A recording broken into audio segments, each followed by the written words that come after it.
함께 말씀 보겠습니다. 말씀은 마태복음 13장 1절에서 9절 말씀. 대한성교로 신약 21페이지 마태복음 13장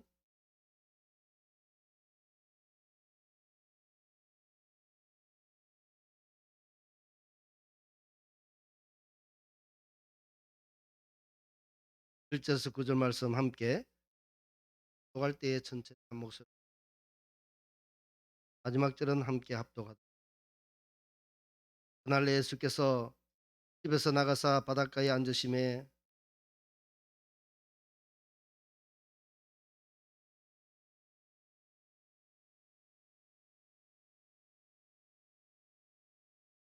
예수께서 비유로 여러 가지를 그들에게 말씀하여 이르시되, 씨를 뿌리는 자가 뿌리러 나가서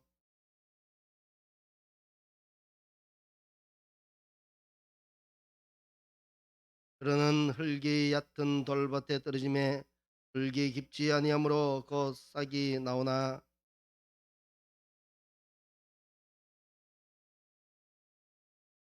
그러는 가시떨기 위에 떨어짐에 가시가 자라서 기운을 막았고,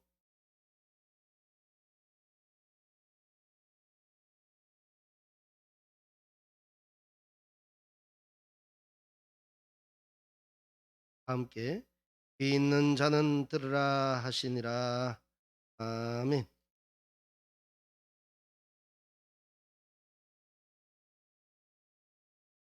저는 오후 예배 때만 되면은 그걸 느끼는, 애가 있으면 하는 생각. 신분이 지금 생비었어요. 제가 이 명가격이 겨울이 전 배신자 대잔치에 다시 한번 나라가 가득하는 걸 간절히 원합니다. 오늘 제목의 말씀은 옥토밥만 삽니다 라는 제목으로 전하고자 합니다. 이 말씀을 전가할 때에 성령께서 역사하시고 깨닫게 하시고 밝히 눈을 뜨게 해 주어 은혜 받는 귀한 시간 다 되기를 원합니다. 우리는 밭을 살 때에 아니면 땅을 살 때 좋은 땅을 사기를 원합니다. 오늘 그래서 제가 제목을 옥토밥만 삽니다. 오늘 여기에 네 가지의 밭이 나오죠. 그런데 네 가지의 밭, 다양한 비유가 나옵니다. 그러나 오늘 여기서 핵심으로 말하고자 하는 것은 무엇인가? 밭이. 이것을 우리가 신앙생활로 바꿔보면 신앙생활도 마찬가지. 신앙생활도 지금 가지 분류로 우리가 나눠 볼 수 있다는 거예요. 한 네 단계로 나눠 볼 수 있어요. 그래서 오늘 그런 네 가지의 비유를 한번 살펴보므로 어떤 마음으로 어떤 신앙생활을 어떻게 해야 되는가 한번 살펴보고, 이 비유를 보면 농부가 지금 씨앗을 뿌리고 있어요. 각각 특색 있는 지역에 씨앗을 뿌리고 있죠. 처음에는 어디에 뿌려졌습니까? 알죠? 두 번째는 어디에 뿌려졌습니까? 흙이 얕은 돌밭에 떨어졌습니다. 세 번째는 어디에 떨어졌습니까? 가시가 있는 가시덤불이 등불 속에 떨어졌다. 마지막은 어떻습니까? 흙이 좋은 옥토밭에 떨어졌다. 그러면 이것을 수없이 많이 들어왔죠. 그중에 가장 많은 결실을 맺는 곳은 어디입니까? 옥토밭입니다. 말할 필요가 없겠죠. 이 비유의 말씀을 해석해 준 말씀이 같은 장에 18절에서 23절에 걸쳐서 예수님은 그 말씀의 비유를 설명해 주고 있습니다. 그런데 이 말씀에서 예수님이 하시고자 한 것은 무엇인가? 길가도 아니고 돌짝밭도 아니고 가시덤불도 아니고 밭에 관한 말씀이라는 것이죠. 즉 말씀을 잘 받아서 우리가 우리의 삶 속에서 하나님의 말씀을 내 삶에 적용해 왔어. 오늘 오전에 말씀드렸 경건의 삶을 경건의 삶을 살면서 우리가 10배, 100배의 결실을 맺기를 원하시는 것이 주님의 마음이시더란 것이죠. 자, 그렇다면 우리는 어떻게 하면 이 우리의 마음에 또 우리의 삶에 내 신앙에 풍성한 열매 맺는 그런 옥토와 같은 신앙생활을 할 수 있는가 하는 것입니다. 그 첫째로는 사탄이 틈을 타지 못하게 해야 된다는 것입니다. 내가 옥토버스로 내 신앙을 잘 갖고 살려고 하면은 내 마음에 내 삶에 사탄이 틈타지 못하도록 막아야 된다는 것입니다. 말씀 마태복음 13장 19절 말씀 우리 다 같이 한번 읽어 주시겠습니까? 19절 말씀 시작.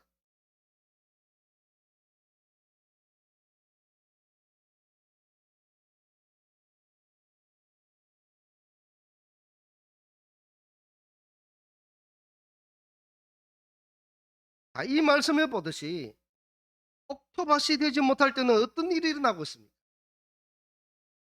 사단이 들어와서 틈을 타게 되더라는 것입니다.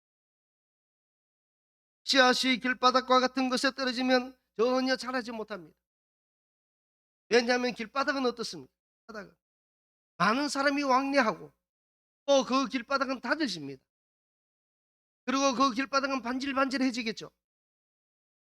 씨앗이 들어갈 틈이 없는 것입니다. 여기서 말씀하는 이 길바닥은 마음의 밭을 의미하는데 그 길바닥과 같이 우리의 마음이 말씀에 민감하지 못하고 늘 닫힌 상태로 메마른 상태로 우리가 있으면 어떻게 됩니까? 말씀이 들어와서 자랄 공간이 없는 것입니다. 사실 길바닥도 처음부터 딱딱한 길은 아니었을 것입니다. 그런데 그 길은 어떻습니까? 한 명, 한 명 다니다 보니까 예, 다지고 또 다지고 산에 등산길도 가보면 새로 했는 그 길은 그렇게 다져지지 않습니다. 그러나 오랜 세월 많은 사람들이 갔다 한 그 길은 다져지고 바위 같은 것도 닳고 그렇습니다. 반짝도 윤도 나고 그렇죠. 이처럼 한두 명 가다 보니까 어느새 땅은 어떻습니까? 계속 굳어지더란 것입니다. 딱딱한 길이 되어버렸다는 것입니다. 그렇습니다. 우리의 마음도 마찬가지로 사탄에게 조금만 틈을 보이게 되면 그것이 점점점 우리 속에 마음의 자리를 잡고 그것이 우리의 마음을 점령하고 그러한 것들이 우리의 마음을 허물게 되고 마침내는 어떠한 부흥회를 해도 마침내 어떠한 기도를 해도 마침내 어떠한 전도의 자리 아니면 예배의 자리에 있다 해도 감흥이 없습니다. 속 닫힌 마음으로 있다 보면 그렇다는 것이죠. 우리 사랑하는 성도님들의 현재 상태는 어떤 상태입니까? 만약 내가 지금 부흥회 아니면 기도회 아니면 예배의 자리 아니면 기도의 자리 이런 것이 사모되어집니까? 아니면 싫습니까? 아니면 힘들어합니까? 만약 내가 지금 내 마음 상태가 그런 것을 사모하지 않고 힘들어하고 괴로워하고 보이기 싫어하는 그런 마음 상태가 이것이 한 번, 두 번 계속 지나가다 보면 나중에는 나도 모르게 이 길바닥과 같은 대만한 상태가 되는 것이. 그러면 어떻습니까? 말씀이 들어도 말씀에 은혜를 받지 못하고 말씀 한마디 하면 불평불만하죠. 우리 목사님은 저래밖에 설교하지 못하는가? 아니면 왜 오늘은 이 말씀을 나를 치지? 여러 가지 불평불만만 있게 되는 것이죠.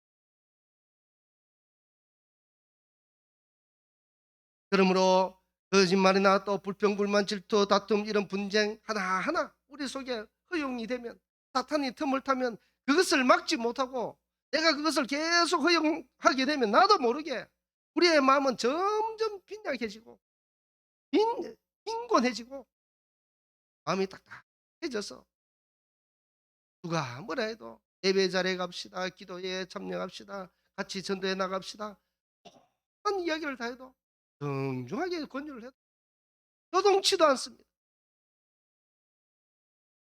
신앙에 요동치 않아야 되는데 오히려 그런 데 요동치 않더란 것이죠. 그런 데는 마음이 부드러워서 참석하고 같이 기도합시다. 예, 감사합니다. 그런 자리에 불러줘서 감사합니다. 이렇게 나가면 좋을 텐데 그렇지 않더란 거예요.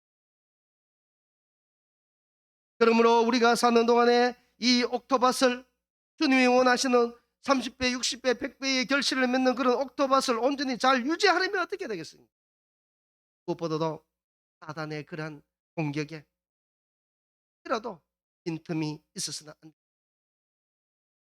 은혜의 자리가 나오면 은혜의 자리를 사모하시기 바랍니다.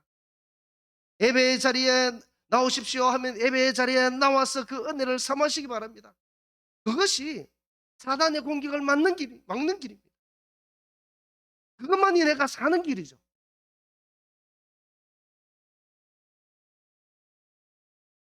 두 번째로 어떻게 해야 되는가? 우리가 옥토밭의 그런 마음을 잘 관리하려면 신앙의 걸림돌을 제거해야 된다. 20절, 21절 함께 읽어 보겠습니다. 시작.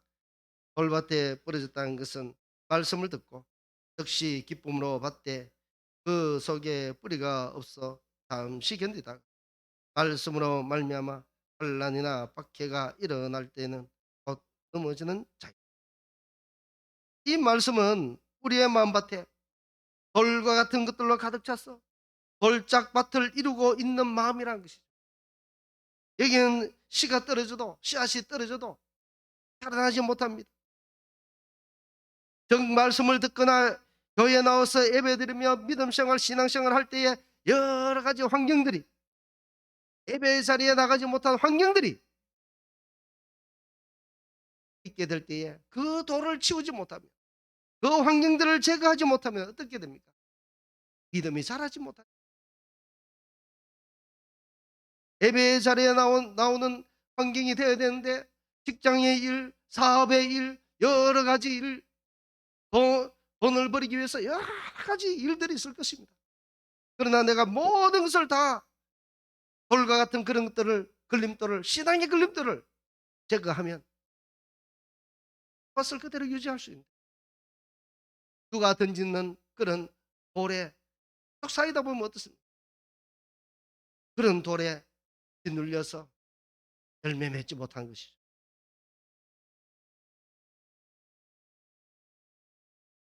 이러한 환경들은 누구든지 맞닥뜨릴 수밖에 없는 우리는 지금 그런 환경 시대를 살아가고 있습니다. 직장 일을 하다 보면 어떻습니까?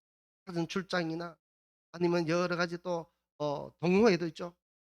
이런 동호회에 참석하다 보면 어떻습니까? 예배 자리에 잘 나오지 못합니다. 혹은 또 가정의 재산 문제 등 여러 가지 문제가 있으면 그것을 과감하게 물리치고 주님의 말씀을 사모하면서 예배를 사모하면서 나와야 되는데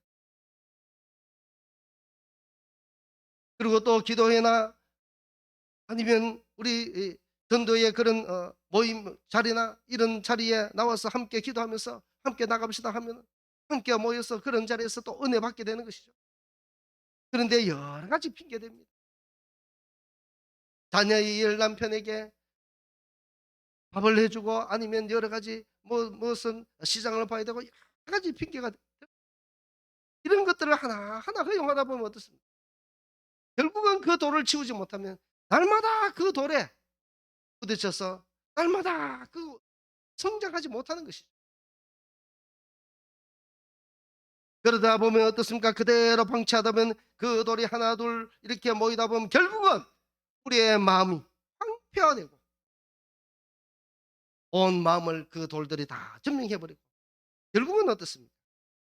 쭉 그러다 보면 넘버려지고 마침내 어떤 상태까지 갔냐?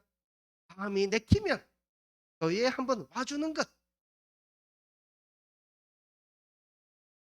주님은 그것을 원치 않습니다. 주님은 한번 와주는 것 원치 않습니다.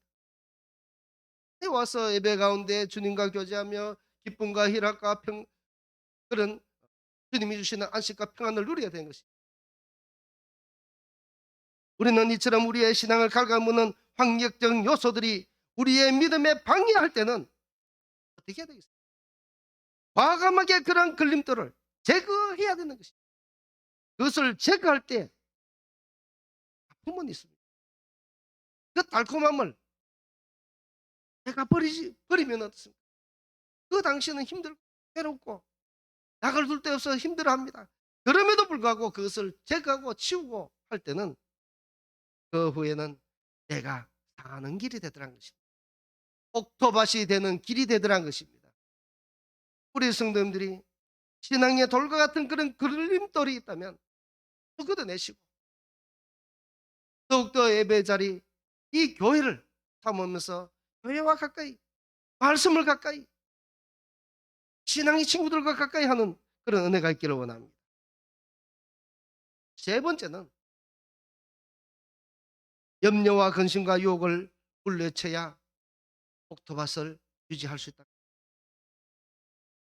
20일 다 같이 한번 읽겠습니다. 22절 시작.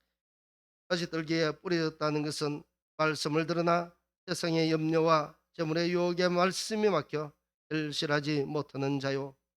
자, 이 말씀을 보면 22절에 농부가 지금 씨앗을 뿌렸습니다. 그런데 그 씨앗이 가시떨기에 뿌려졌다는 것은 무엇입니까?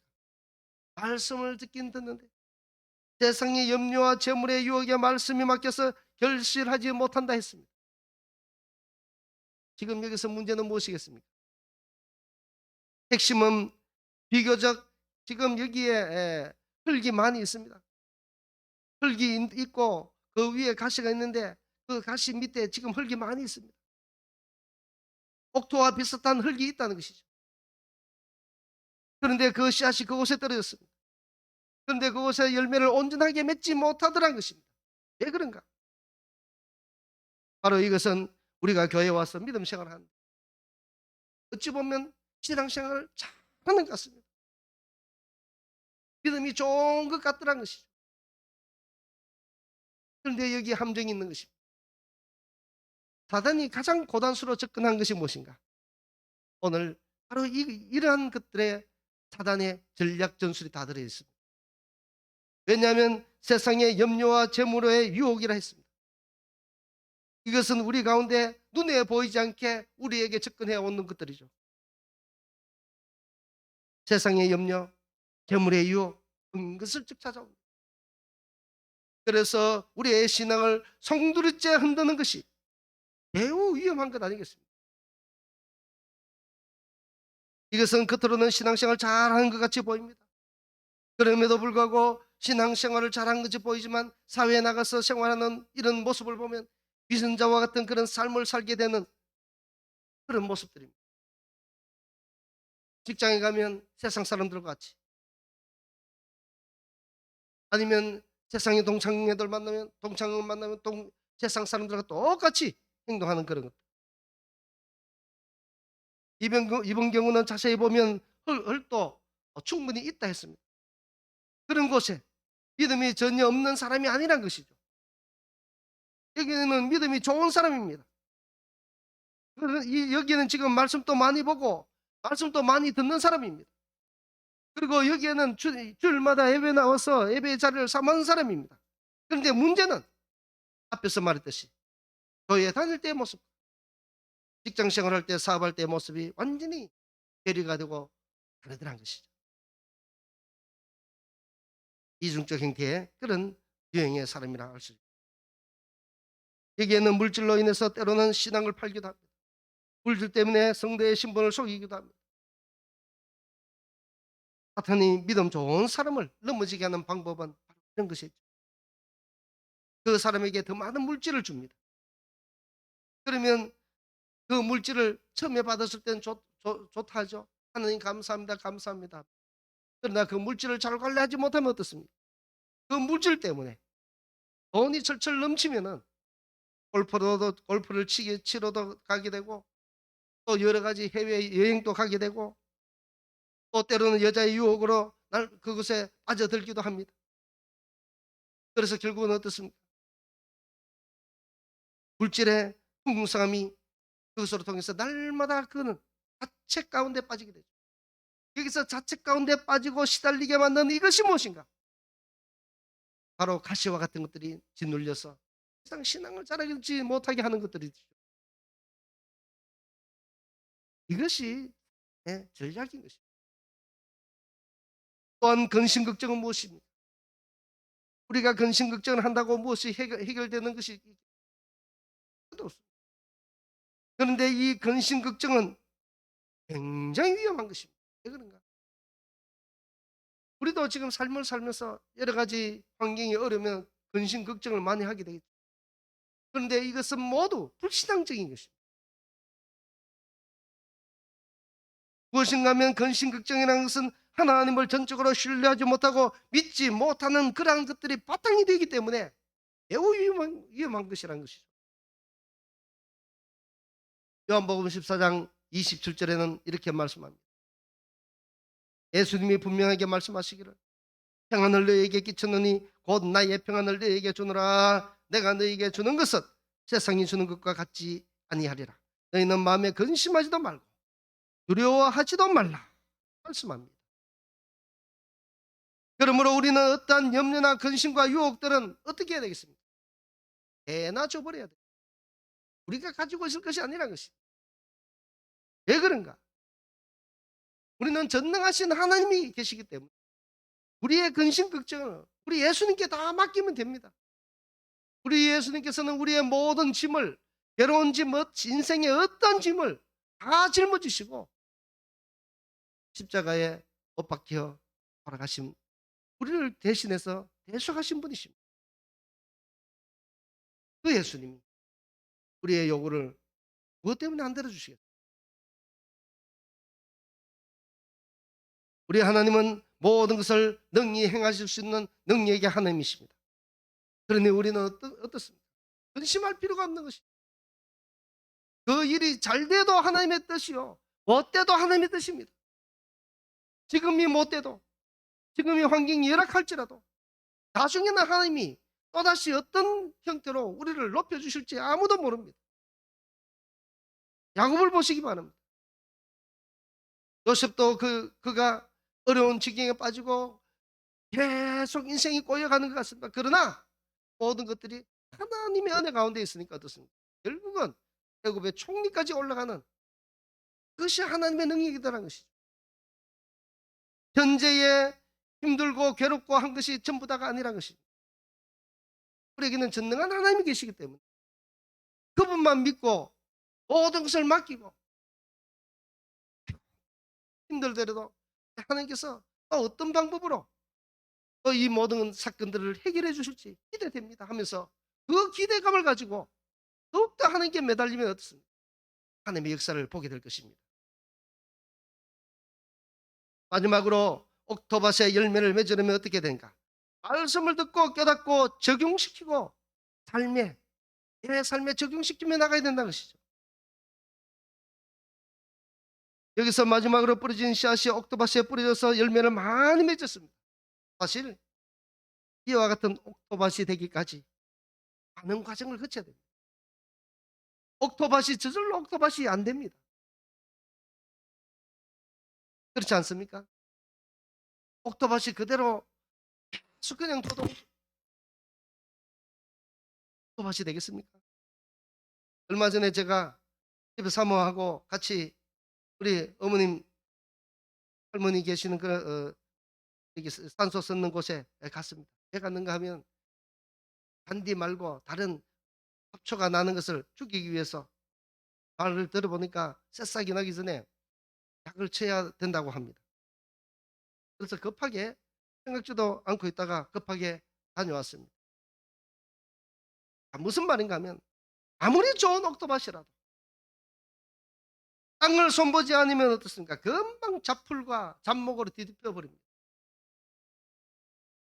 그래서 결국은 그 땅이 설 수 있는 땅이 아니라 못 쓰는 땅이 되고 말죠.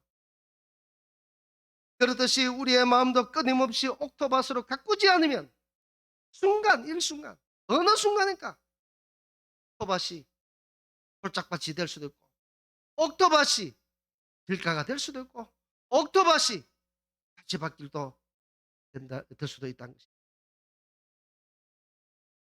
그래서 우리는 이 말씀을 들을 때, 말씀을 듣는 데서 깨닫고 거기에서 끝나면 안 되는 것이죠. 우리는 말씀을 듣고 주의 말씀을 보고 읽고 묵상하고는 그것을 성령님께 의지해서 깨닫고 그 깨닫는 것으로 마지막으로는 내 삶에 하나하나 적용해서 실천하면서 살아야 되는 것이죠. 곧 이것이 무엇인가? 내 마음을 늘 기경하고 가꾸는 것이 되는 것입니다. 말씀을 적용하고 한다는 것은 내 마음을 늘 기경하고 가꾸는 것이 되고 바로 그러한 작업들이 옥토밭이 되는 작업이란 것입니다. 잠언 4장 23절 말씀에 말씀합니다. 모든 지킬 만한 것 중에 더욱 내 마음을 지키라. 생명의 근원이 이에서 납니다. 우리의 마음을 지켜야 되고 우리의 삶을 지켜야 됩니다. 말씀으로 적용해서 우리 모두 옥토밭이 될 수 있도록 우리 자신의 마음을 잘 지키고 우리의 삶에 주님의 말씀으로 잘 적용하고 실천하여서 30배, 60배, 100배의 결실을 맺어서 하나님이 기뻐하시는 그런 옥토밭 성도가 다 되기를, 주님이 살 수밖에 없는 그 옥토밭이 다 되기를 주님의 이름으로 축복합니다.